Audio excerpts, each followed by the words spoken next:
কালকে একটা গান বেজেছে, কে জানো? আগে কি সুন্দর মাল কামাইতাম আমরা, আগে কি সুন্দর মাল কামাইতাম। আমি হাসির জন্য বলছি না, খাপের খাপ মমতাজের বাপ মিলে গেছে না? ওরা তো তাই করেছে। টেন্ডার যখন হয় তো আপা আমাদের ডাকতো, কি সুন্দর করে মিলিয়েছে। আমার মনে হয় একেবারে 15.5 বছরের সাথে মিলে গেছে। যে যাই করেছেন এমন মানুষের কাছে করলেন, একটা লোক মারা গেছে, তার কাছে আপনি মাফ চাবেন কি করে ভাই? আমার তো এই জায়গায় ভয় লাগে যে না, আমরা যারা জীবিত আছি এখনো আমাদের কাছে নাই, বললেন আমরা দরদি মানুষ, আপনাকে মাফ করে দিলাম। কিন্তু এমন মানুষও তো বিদায় নিয়ে চলে গেল, আপনি তাকে আর পাবেন না। কিয়ামতের দিন পাবেন, তখন আপনার নেকি দেওয়া লাগবে। তা আপনার মতো পাগল দুনিয়া কেউ আছে? কার জন্য কি করে গেলেন বলেন? দুনিয়ার জীবন যে ধোঁকা, এটা কি ওয়াজ করে বোঝানো লাগে?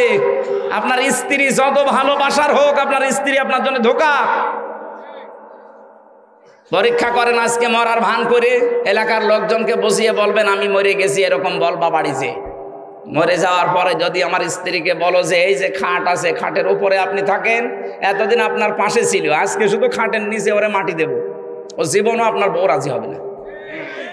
এইটার নাম দুনিয়া। যাদেরকে খুশি রাখার জন্য, আরামে রাখার জন্য, হাসি খুশি রাখার জন্য, শান্তিতে রাখার জন্য বৈধ অবৈধ দেখেন না। বাবা শাহজালাল, সব হালাল। কি করলেন আপনি? আমি আমার নিজের কথা বলছি, আমার ইমান থেকে বলছে যে কোরআন হাতে নিয়ে, আমি আমার 3 পুরুষের পরে চিনি না। আমার বাবা রিয়াজ আলী, এর বাবা জাহান আলী, এর বাবা নোমাজ আলী, এরপরে আমি আর চিনি না।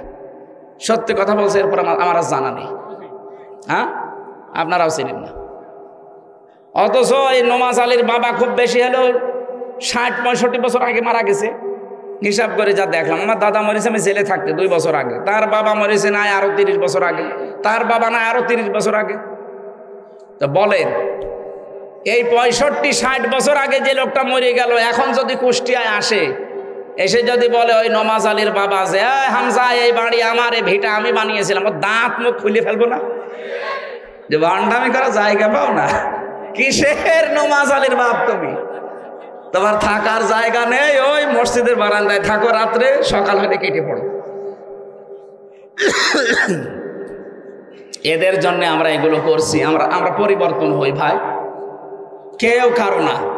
চোখ বন্ধ হয়ে গেলে সবার সাথে সম্পর্ক কাট হয়ে যাবে। ফাইদা নফিখা ফিস সূর ফালা আনসাবা বাইনাহুম, নসবের বহু বচন আনসাব, একটা সম্পর্ক বাকি থাকবে না। সে দলীয় সম্পর্ক হোক, আর আত্মীয়তার সম্পর্ক হোক, আর রক্তের সম্পর্ক হোক, সব আল্লাহ কাট করে দেবে। কার জন্য কি করছেন? আমার ছেলে মেয়ে, আমার স্ত্রী, আমার মা বাবা, এগুলো আমার আপন না। হ্যাঁ, ওদের সাথে আমি ভালো ব্যবহার করব আমার আখিরাত তৈরি করার জন্য। কথা বুঝতেছেন? আমার মা বাবার সাথে আমি ভালো ব্যবহার করব আমার আখিরাত তৈরি করার জন্য। আমার শ্বশুর শাশুড়ির সাথে আমি ভালো ব্যবহার করব, তাদের হক আদায় করব আমার আখিরাতের জন্য। কথা বলেন না কেন? তাছাড়া আমার তার কোনো দরকার নেই। আমার শ্বশুর শাশুড়ি কি দরকার তার? সে পরের মানুষ। আমার আসল একটা মানুষ আছে, আমার আমল। কথা বলেন না কেন? আল্লাহ এই জন্য ইমান আনার পরেই দিয়েছেন ও আমিলা আমালান সলিহা, ভালো কাজ করে যাও। ভালো কাজের ব্যাখ্যা বাংলাদেশে ভুল আছে।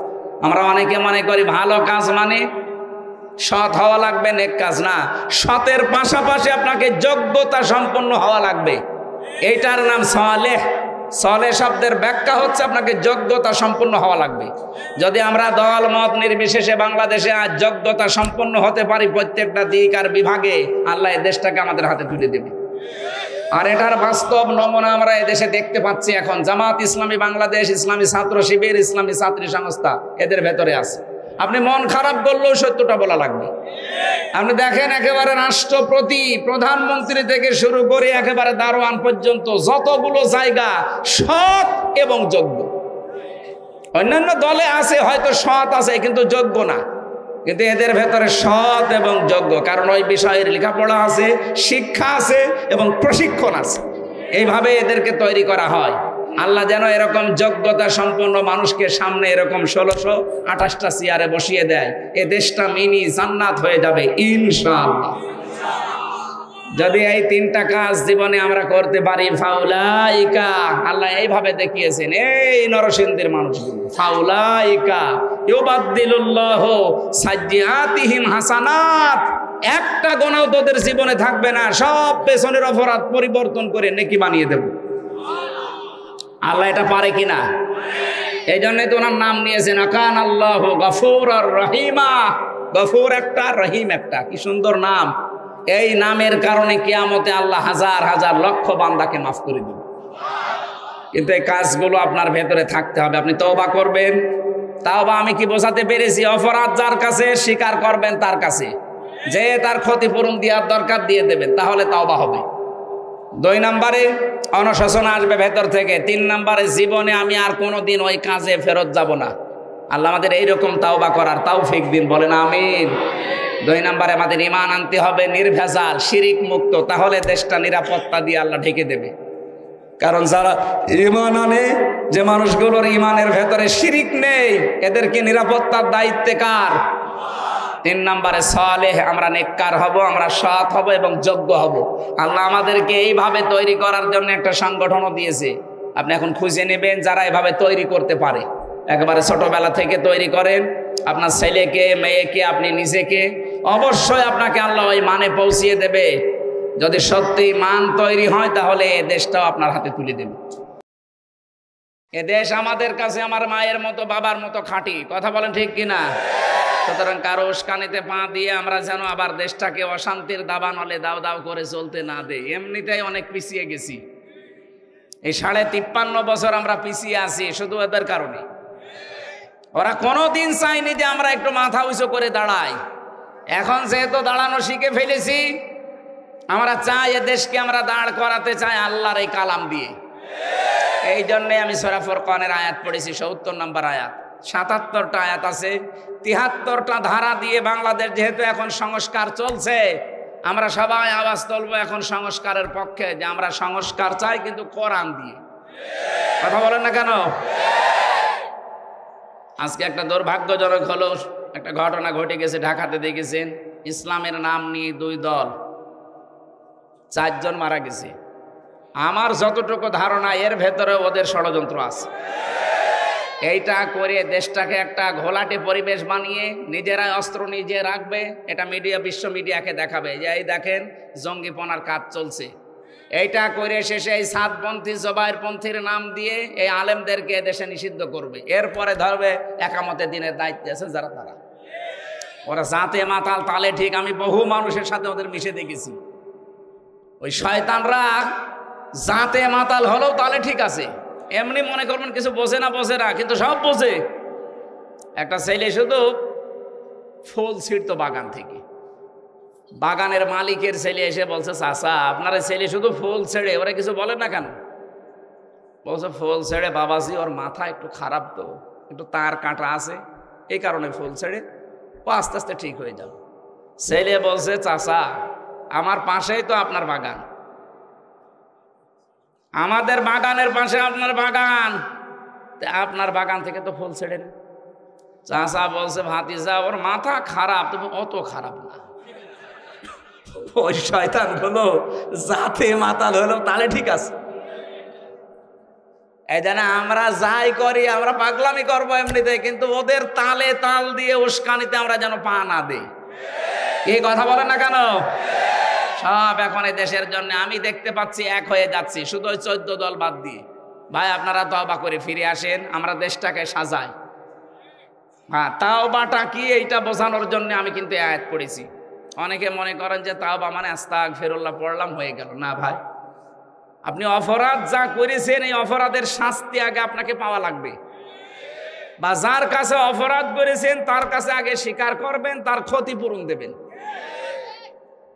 এক মহিলা এসে বলে, ইয়া রাসূলুল্লাহ, হে ভালো করে শুনবেন, হে রাসূল আমি জিনা করেছি, আপনি আমার বিচার করেন। নবীজি মুখ ঘুরিয়ে নিলেন। মহিলা বলে, হে রাসূল আমি জিনা করেছি। নবীজি আবার মুখ ঘুরিয়ে নিলেন। 3 বার তিনি মুখ ঘুরিয়ে বললেন, মহিলা এ কথা কাউকে বলবা না, যাও চলে যাও। মেয়েটা বলে, ইয়া রাসূলুল্লাহ আমি তো আপনার মুখে শুনেছি, কোন মানুষ যদি পৃথিবীতে কোন অন্যায় করে, এই অন্যায়ের শাস্তি যদি না হয় কিয়ামতে আল্লাহ 3টা পাপের শাস্তি ডবল করে দেবে। কয়টা? 3টা পাপ যদি দুনিয়ায় কেউ করে তার শাস্তি হবে ডবল। এই আয়াতের আগে আছে ইদাআফ লাহুল আযাবু ইয়াউমাল কিয়ামাহ। আল্লাহ পাক বলেন আমি শাস্তি তাদেরকে ডবল দেব কিয়ামতে। ওয়া ইয়াখলুদ ফীহি মুহানা, এবং তাদেরকে অপমানজনক অবস্থায় আমি জাহান্নামে প্রবেশ করাবো। বলেন নাউজুবিল্লাহ। আমি আবার প্রশ্ন করছি, পাপ কয়টা? আরো জোরে।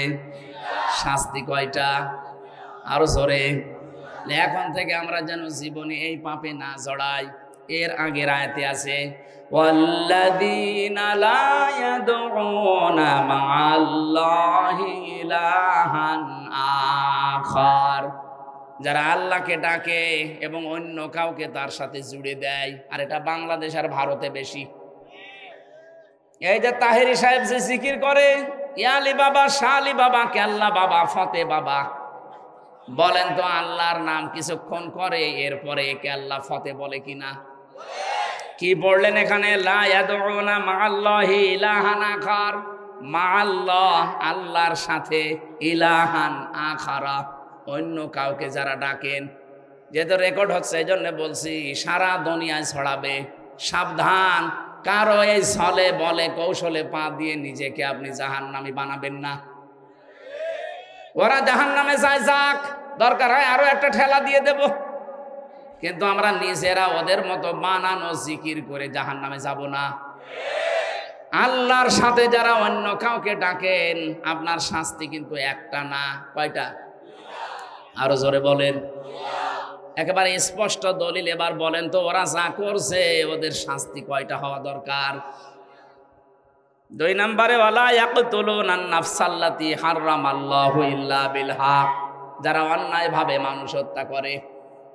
আপনি বলেন এই যে 2732 জন মানুষ আপনি মেরে ফেললেন অবৈধ সিআর টিকাতে, পারলেন না, মাঝখান থেকে আল্লাহর ডবল শাস্তির উপযুক্ত হয়ে গেলেন। এখনো পর্যন্ত 2780 জন মানুষ হাসপাতালে কাতরায়। কত মানুষের হাত নেই, পা নেই, চোখ নেই, অন্ডকোষ উড়ে গেছে। এই ছেলে কিসের গল্প করো?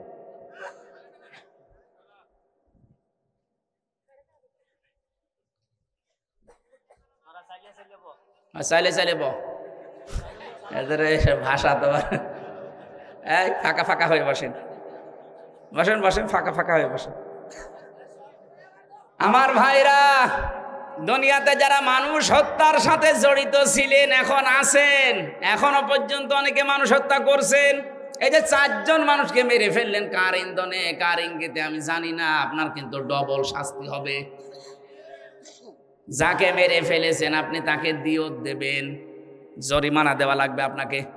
তার বাবার কাছে, তার মায়ের কাছে, স্ত্রীর সন্তানের কাছে গিয়ে বলবেন যে মেরে ফেলেছি, এখন কি করবেন বলেন।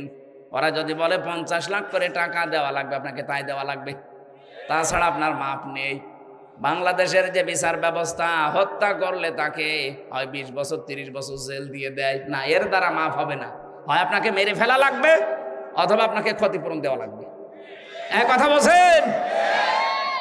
আপনি 2732 জন মানুষ মারলেন, কি ক্ষতিপূরণ দেবেন এখন বলেন? কি ক্ষতিপূরণ দেবেন? কি আছে আপনার কাছে?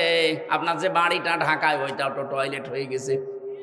হ্যাঁ, আপনি যান, এখন উন্মুক্ত টয়লেট, মানুষ যাচ্ছে দেখছি 4-5 জন 10 জন করে একসাথে, কেউ এদিকে কেউ এদিকে কেউ এদিকে, মনে হচ্ছে গণহারে টয়লেট চলছে। আপনার বাড়িটাও তো হয়ে গেল পরিত্যক্ত। এতগুলো মানুষকে আপনি দুনিয়া থেকে বিদায় করে দিয়ে এখন আপনার আফসোস হয় না, অনুশোচনা করেন না, এখনো আপনি উল্টাপাল্টা কথা বলেন। মানুষের পাপের বোঝা যখন পরিপূর্ণ হয়ে যায়, ইন্নামা নুমলি লাহুম লিয়াজদাদু ইসমা ওয়া লাহুম আযাবুম মুহিন। সূরা আলে ইমরানে আল্লাহ জানিয়েছেন, মানুষের পাপের বোঝা যখন পরিপূর্ণ হয়ে যায়, ওই মানুষকে আল্লাহ তখন অপমানজনক শাস্তি দেয়। তার কি অপমান করবে? কালা মানিকের মতো বিচারপতিকে আল্লাহ কলা পাতায় শুইয়েছে, এমনকি ওর বিসিও একটা উড়ে গেছে। না, আমি হাসির জন্য বলছি না, আপনি খোঁজ নিয়ে দেখেন, ওর বিসি একটা উড়ে গেছে। তাহলে ওর সংসার আর হবে? ওর বউ যদি এখন শোনে যে সত্যি সত্যি ওর বিসি নেই, ও তো কালকে চলে যাবে। এই শয়তানের কারণে হাজারো মানুষ বিচারের নামে প্রহসন পেয়েছে। বলেন, বলে আল্লামা সাঈদীকে ফাঁসি দিয়ে আমি জীবনের সবচাইতে ভালো কাজ করেছি। জবাই করা দরকার শয়তান। কোরআনের পাখিটা খেদমত দিয়ে গেল সারা বিশ্বে। আপনার মতো মানিক 1 কোটি মিলেও কিচ্ছু করতে পারবেন না, তার একটা পশমের সমানও না। কারণ আল্লাহ পাক নবীকে যে স্বপ্নগুলো দেখিয়েছেন, প্রত্যেকটা স্বপ্ন আল্লাহর নবীর পূরণ হয়েছিল। লাকাদ সাদাকাল্লাহু রাসূলাহুর রুয়া বিল হক। আল্লাহ পাক বলেন অবশ্যই আমি আল্লাহ, এখানে ফাইল আল্লাহ নিজে, অবশ্যই আমি আল্লাহ আমার রাসূলকে যে স্বপ্ন দেখিয়েছি এটা বাস্তবে রূপ দেব, এটা সত্য। এখন কি রসুল আছে? এই আয়াত আছে সূরা ফাতিহির আয়াত। রসুল নেই, আয়াত আছে কেন? কারণ কিয়ামত পর্যন্ত রসুল থাকবে না, কিন্তু রসুলের নায়েব থাকবে, রসুলের উত্তরাধিকারী থাকবে, নায়েবে রসুল। কথা বলো না কেন? রসুলের ওয়ারিসরা থাকবে। আল্লামা সাঈদী রাসূলের ওয়ারিস, কারণ সে ইলম পেয়েছে। রসুল স্বপ্ন দেখলে যদি আল্লাহ সেটা বাস্তবায়ন করে, রাসূলের নায়েব যারা, তারা স্বপ্ন দেখলে বাস্তবায়ন করবে না। আল্লামা সাঈদী যেই স্বপ্ন দুনিয়ায় দেখেছেন, আল্লাহ সবগুলোই বাস্তবায়ন করে দিয়েছে। উনি বলেছিলেন জালেমরা একটা গর্ত পাবে না, ঠিক পাচ্ছে না। 2-1টা গর্তে যদি থাকে, সে গর্তেরও সমস্যা। কথা বলে না কেন? উনি স্বপ্ন দেখেছিলেন জালেমরা এদেশের প্রতি ইঞ্চিতে ইসলাম কায়েম হবে, শুধু জ্বলতে থাকবে, জালেমদের কিছু করার থাকবে না। তাই হচ্ছে। এমন কোন জায়গা নেই, ঘর নেই, বাড়ি নেই, অফিস নেই, যেখানে ইসলামের দাওয়াত আজ পৌঁছাচ্ছে না। উনি স্বপ্ন দেখেছিলেন জালেমদেরকে শুধু এখানে নাড়া দেওয়া হবে, দিল্লি গিয়ে পড়বে, তাই পড়েছে। ওনার আর একটা স্বপ্ন আমি কয়েকদিন আগে শুনেছি, লন্ডনে উনি স্বপ্নের কথা বলছিলেন যে আমার জীবনের স্বপ্ন সবচাইতে বেশি যে বাংলাদেশে 56,000 বর্গ মাইলে কোরআনের রাজ কায়েম হবে। আমার তো মনে হচ্ছে এই স্বপ্নটাও সামনে বাস্তবায়ন হবে। যেভাবে মানুষ ইসলামের দিকে আমরা আসতেছি, অবশ্যই আল্লাহ নায়েবে রসুলের এই স্বপ্নকে উনি প্রতিফলন ঘটাবেন, আর আমরা ওই আশায় আছি। কথা বলেন না কেন? আমাদের এখন পরিবর্তনের বড় সময়। নায়েবে রাসূলদের এই স্বপ্নকে বাস্তবে রূপ দিতে হলে আমাদেরকে ঐক্যবদ্ধ হওয়া লাগবে। ইন্নাল্লাহা লা ইউগাইয়িরু মা বিকাওমিন হাত্তা ইউগাইয়িরু মা বিআনফুসিহিম। সূরা রদের ভেতরে আল্লাহ জানিয়েছেন অবশ্যই আল্লাহ ওই জাতির ভাগ্য পরিবর্তন করে না যে জাতি তার নিজের ভাগ্যকে পরিবর্তনের চেষ্টা না করে। যেহেতু সময় সুযোগ আল্লাহ পরিবেশ তৈরি করে দিয়েছে, আহ্বান জানাবো, আশা করবো আমরা যেন আমাদের ভাগ্যকে উন্নত করার জন্য কোন চেষ্টা চালাই। কি কথা বলেন না কেন? কথা বলছেন আপনি? সময় কিন্তু আল্লাহ তৈরি করে দিয়েছে। আল্লাহ পাক বলেন ফাতিলকা বুয়ুতুহুম খাওবিয়াতাম বিমা যালামু। সূরা নমলের 52 নম্বর আয়াতে আছে। আল্লাহ জানা হাত দিয়ে এভাবে দেখাচ্ছে, ওই ফাতিলকা বুয়ুতুহুম, বাইতুন না বুয়ুত, বহু বছর। আল্লাহ বলেন এই সেই ঘরগুলো।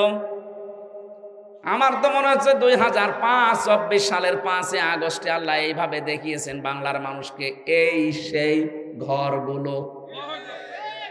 ফাতিলকা বুয়ুতুহুম, এই সেই, আরো জোরে বলেন, এই সেই কি? এই সেই ঘরগুলো কি?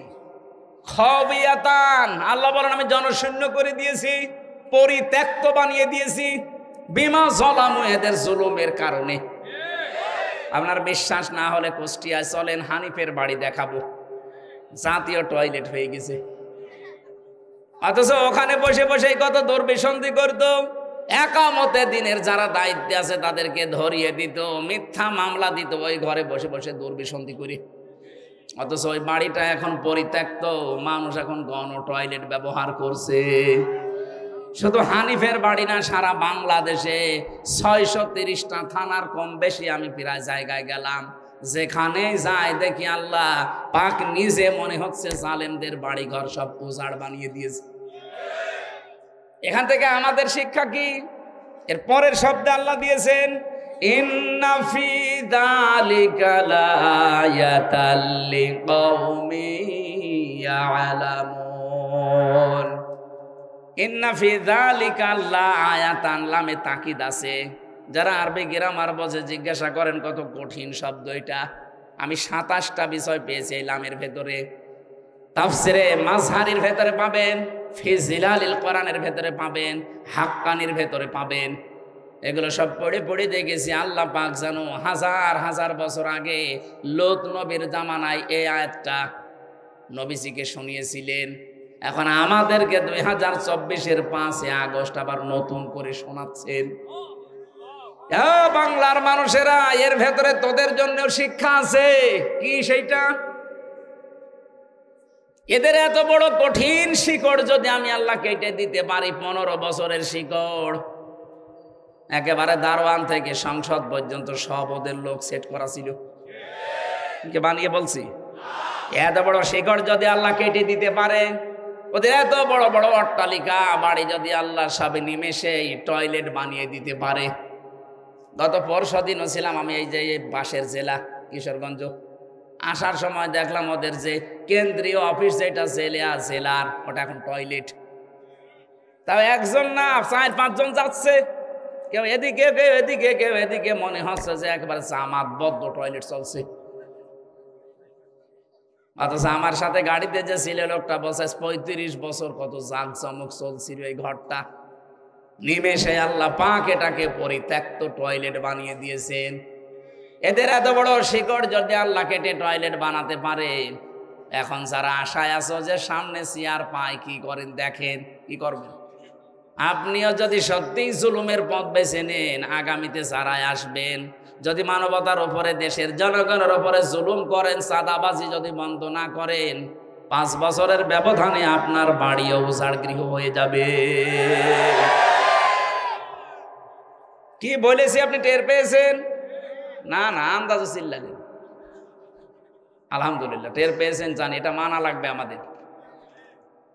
এখনো পর্যন্ত যারা শিক্ষা নিতে পারেন না, আশায় বুক বেঁধে আছেন, দাঁড়ান পায়। কি দাঁড়ান পায় মানে? আপনার চাইতে ওরা কি কম ছিল? আপনি তো 5 বছরের জন্য নাই যেভাবে যাবেন, আর ওরা 15 বছর। কত গভীরে শিকড় ছিল। ফাকতিয়া দাবিরুল কওমিল্লাযিনা যালামু, সূরা আনামের 45 নম্বর আয়াতের মাঝের প্রথম অংশে আছে আল্লাহ পাক বলেন, আমি নিজে জালেমদের শিকড় কেটে দিয়েছি। জালেমদেরকে কিন্তু টার্গেট করেন আল্লাহ নিজে। জালেমদেরকে টার্গেট করে কে? এটা সূরা শূরা 25 নম্বর পারার 6 নম্বর পৃষ্ঠা 13 নম্বর লাইনের 42 নম্বর আয়াতে আছে, ইন্নামাস সাবিলু আলাল্লাযিনা ইয়াজলিমুনান নাস। আল্লাহ পাক বলেন, আমি নিজে জালেমদের বিরুদ্ধে মামলা দেব। সুতরাং এই 15.5 বছরে 1628 জন মানুষ বাংলার চেয়ার চালিয়েছে। কথা বলছে না কারণ? আমি হিসাব করে দেখেছি এই 1628 জন মানুষই আল্লাহর মামলার আসামি। এরা কম বেশি সবাই জুলুম করেছে জনগণের উপরে, কেউ ডাইরেক্ট কেউ ইনডাইরেক্ট, কেউ হয়তো সরাসরি জালেম ছিল, কেউ জালেমের সহযোগী ছিল। অনেকে এখন ফেরেশতা সাজে, হুজুর আমার কিছু করার ছিল না। করার ছিল না মানে? এ লোকের কিছু করার ছিল না, এ টিকে থাকলো কি করে? তোমার কিছু করার ছিল না, তাই তোমার এত টাকা। এই যে মমতাজ কালকে ধরা পড়ে বলছে আমার কিছু করার ছিল না। ধরা পড়েনি, স্ট্যাটাস দিয়েছে যে রাজনীতিতে আসা আমার ভুল হয়ে গেছে, আমি গান গেয়ে খাচ্ছিলাম, ওইটাই ভালো ছিল। এখন টের পাচ্ছে। জোতা পিটা করা দরকার শয়তানদের। খালি হাওয়া দিত, সংসদ চলে বাংলাদেশের মানুষের টাকায়, আর ও বসে বসে ওই জালেমাকে হাওয়া দিত। আরো জালেমও আছে, হাসির তালে আছে। যত হাওয়া দেয় তত ফলে। এখন আর কেউ হাওয়া দিচ্ছে না, নিজে নিজে এই দেশের বিভিন্ন উটকা ফুটকাকে মোবাইল করে।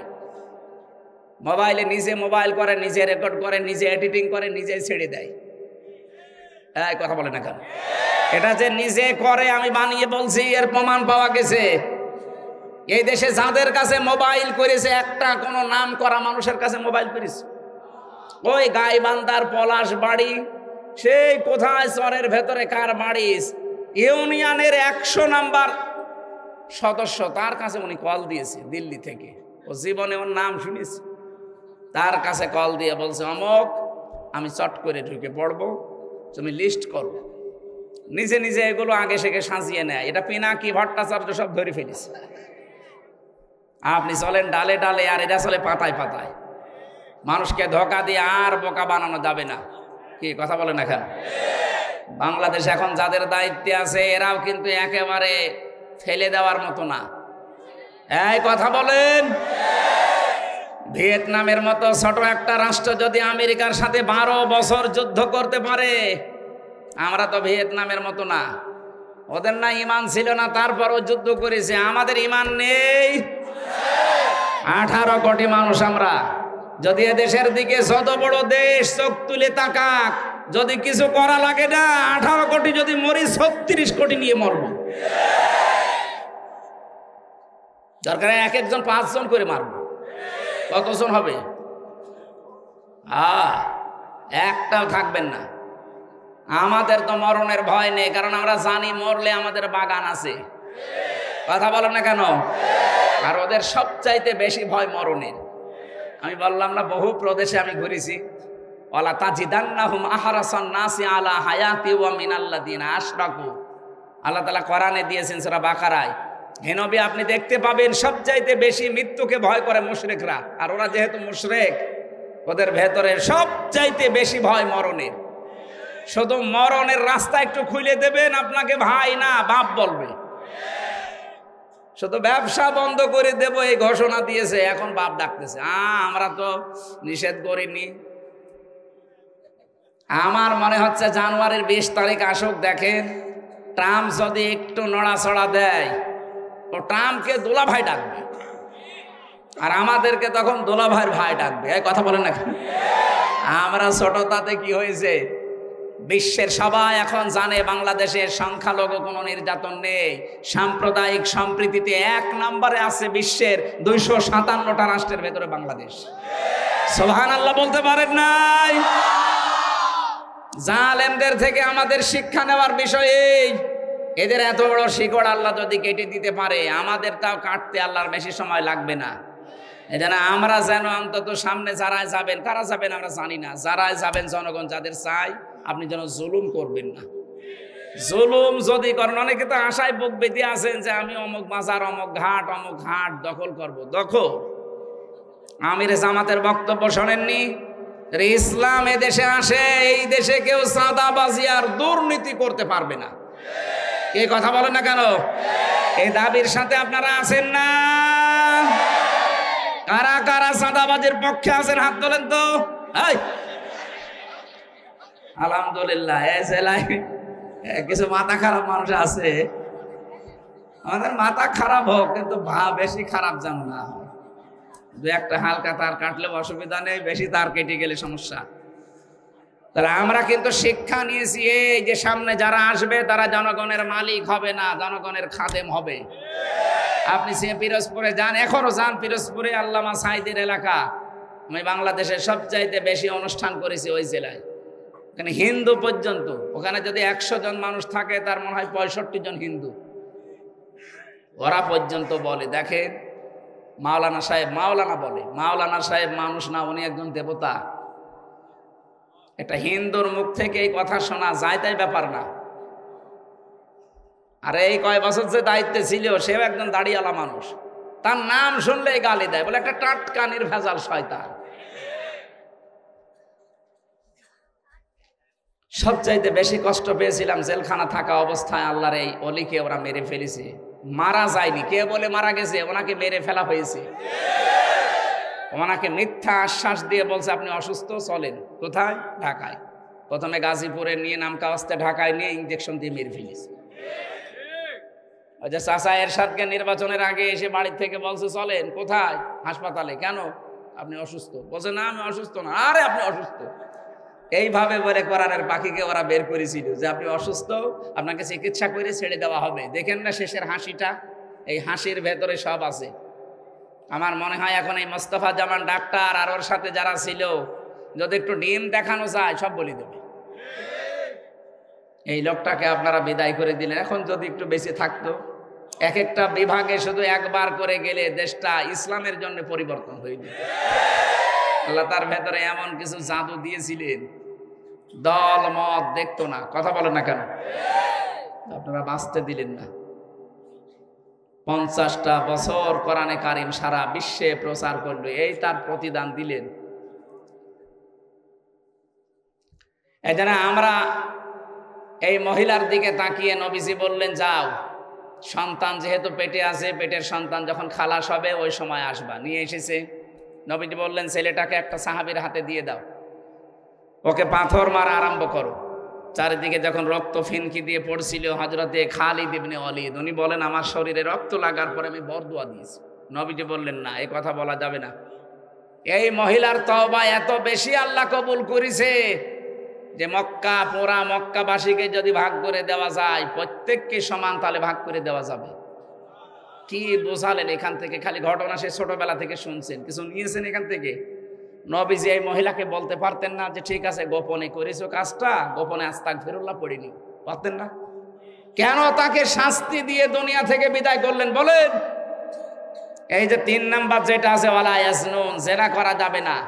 কেউ জেনা করলে ওমা ইয়াফআল যালিকা ইয়ালকা আসামা, সে যেন পাপ অর্জন করে নিয়েছে, আর এই পাপের শাস্তি ডবল হবে। মেয়েটা জেনেছিল এই যে দুনিয়াতে আমাকে শাস্তি দিয়ে দেন, এটা যেন কিয়ামতে ডবল করে বিচার না হয়। সুতরাং এই 15.5 বছরে যারা অন্যায় অপরাধ, খুন, গুম, মিথ্যা মামলা, মিথ্যা সাক্ষী, আয়না ঘরের সাথে যারা জড়িত, আপনার কারণে বহু মানুষ ব্যবসা করতে পারে নাই, আপনার কারণে উপরে উঠবে, চেয়ারে উঠতে পারে নাই। এক কথা বলছেন এখানে? বহু মানুষ এরকম নির্যাতনের শিকার ছিল না? যাদেরকে বৈষম্যের শিকার করে রেখেছিলেন, আপনি তাদের কাছে যান, যে বলেন যে ভাই যাই হোক হয়ে গেছে, মাফ করে দেন, আপনার যা ক্ষতি হয়েছে আমি ক্ষতিপূরণ দেব।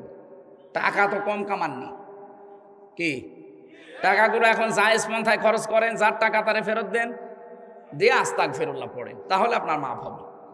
আমি আপনাকে বাঁচার জন্য বললাম। এরপরও যদি আপনি ঘাট তাড়ামি করেন, না আমি কাবা শরীফে যে আস্তাগফিরুল্লাহ পড়বো, আপনি কি কাবায় গিয়ে অপরাধ করেছেন? বাংলাদেশে টাকা মারে আর কাবা শরীফে যে মাফ চায়। আপনি তো মাফ চাবেন তার কাছে, অপরাধ করেছেন যার কাছে। কথা বলে না কেন? এদেশের এই ভুল ভ্রান্তি কে শিখিয়েছে আমি জানি না। অপরাধ করে একজনের কাছে, মাফ চায় আর একজনের কাছে। ভাইয়ের জমি ফাঁকি দিয়েছে, জনগণের জমি ফাঁকি দিয়েছে, ও কাবা শরীফে গেলাপ ধরে দেখি কাঁদে। আরে ভাই আপনি এখানে কাঁদেন কেন? মাফ চায়।